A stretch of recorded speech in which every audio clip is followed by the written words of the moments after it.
তো আমরা এই 4 চ্যানেলের যা সিস্টেম 50টা চ্যানেলেরও সেম একই সিস্টেম, হয়তো বা আকার আকৃতিতে ডিবিআরটা একটু বড় হবে, ছোট হবে, পার্থক্য এতটুকুই, কিন্তু বাকি সব কিছুই ঠিক থাকবে।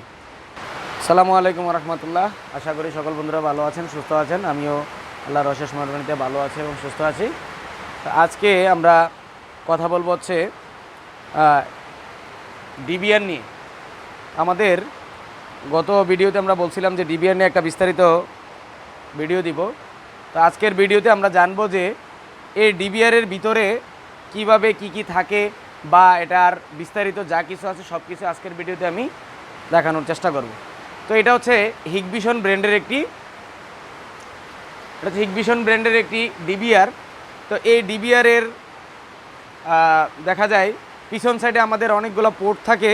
তো এই পোর্টগুলো সম্পর্কে আমরা আগে জানি, তারপরে এটা আমরা খুলে তারপরে এটা আমরা ভিতরের অংশগুলো সম্পর্কে আমরা বিস্তারিত বলবো।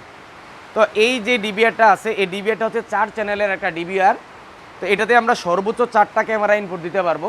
তো এরকমভাবে 4 চ্যানেলের পরে হয় 8 চ্যানেল, 8 চ্যানেল পরে হয় 16 চ্যানেল, এরকমভাবে পর্যায়ক্রমে ডিবিআরগুলো হয়।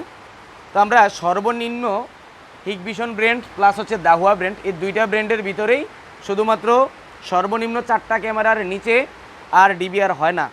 তো আমরা এই 4 চ্যানেলের যা সিস্টেম 50টা চ্যানেলেরও সেম একই সিস্টেম, হয়তো বা আকার আকৃতিতে ডিবিআরটা একটু বড় হবে, ছোট হবে, পার্থক্য এতটুকুই, কিন্তু বাকি সব কিছুই ঠিক থাকবে।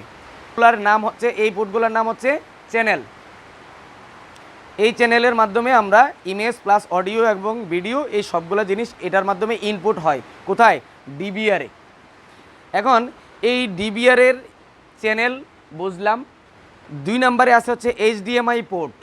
এটাও একটা পোর্ট, এটাও পোর্ট, সবগুলোই পোর্ট একত্রে, কারণ আমরা সবাই মানুষ, কিন্তু আমাদের বৈশিষ্ট্যগত পার্থক্য আছে।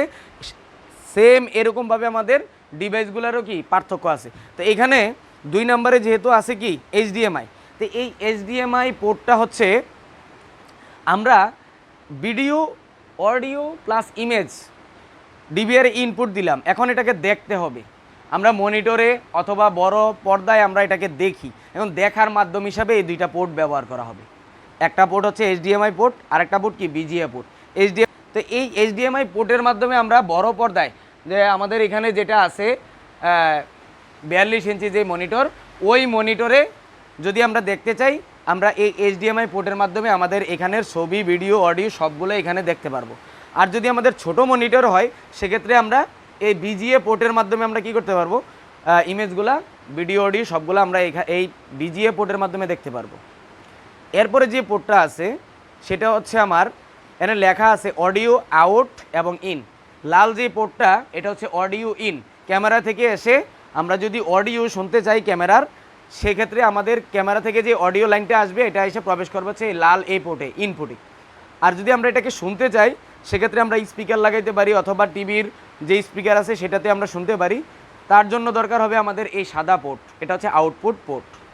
তাহলে আমাদের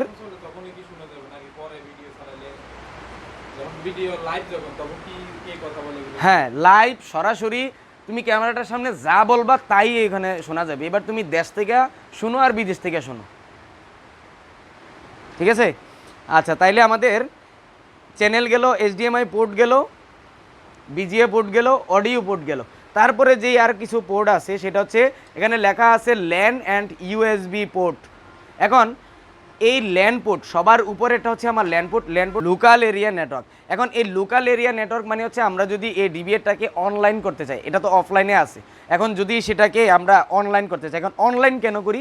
অনলাইন করি হচ্ছে যদি কোনো কারণে কোনো ক্লায়েন্ট মনে করে যে না, আমি ঢাকায় আছি কিন্তু আমার বাসায় কি হচ্ছে সেটা আমি দেখতে পারতেছি না, তো আমি গ্রামের বাড়িতে ক্যামেরা লাগাইলাম।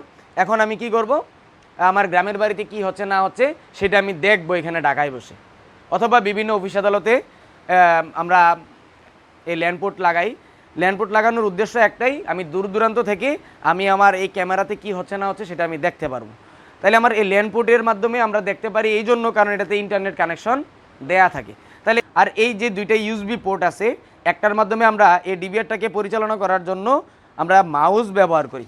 এই মাউসের কানেকশন হিসেবে মাউসের যে পোর্ট সেটা হচ্ছে ইউএসবি পোর্ট, ওই পোর্টের জন্য হচ্ছে একটা বরাদ্দ, আরেকটা থাকে হচ্ছে অপশনাল, সেটার মাধ্যমে আমরা ডিবিআরের ভিতরে যে যে রেকর্ডটা থাকে ওই রেকর্ডটাকে যদি আমরা বাহিরে নিয়ে আসতে চাই, একটা এটার উদাহরণ যদি বলি আমি, যে আমাদের একটা অকারেন্স হলো, সেই অকারেন্সটা 10 মিনিটের একটা ভিডিও, সেই ভিডিওটাকে আমি বাইরে আইনা অনেক সময় দেখা যায় আমাদের ক্লায়েন্টদের কোনো একটা অকারেন্স হয়, অকারেন্সটা সে আদালত পর্যন্ত করায়। এখন সে আদালতে তুমি প্রমাণস্বরূপ কী করতে হবে, তুমি ভিডিও আপলোড করতে হবে বা ভিডিওটা দেখাইতে হবে। এখন তুমি তো আর মেশিনপত্র সব নিয়ে যাইতে পারবে না, সম্ভব না। তাহলে তখন কি করণীয়, যেই অকারেন্সটা হয়েছে একটা চুরিই করলো, কোন চুরে করছে এটা তুমি ভিডিওতে দেখছো, এখন সেই চোরের বিরুদ্ধে মামলা দিছো, এখন সেই চোর যদি বলে যে আমি চুরি করি নাই, তার প্রমাণ কি, ভিডিও। এখন এই ভিডিও তো তুমি মুখে বললে হবে না, দেখাইতে হবে।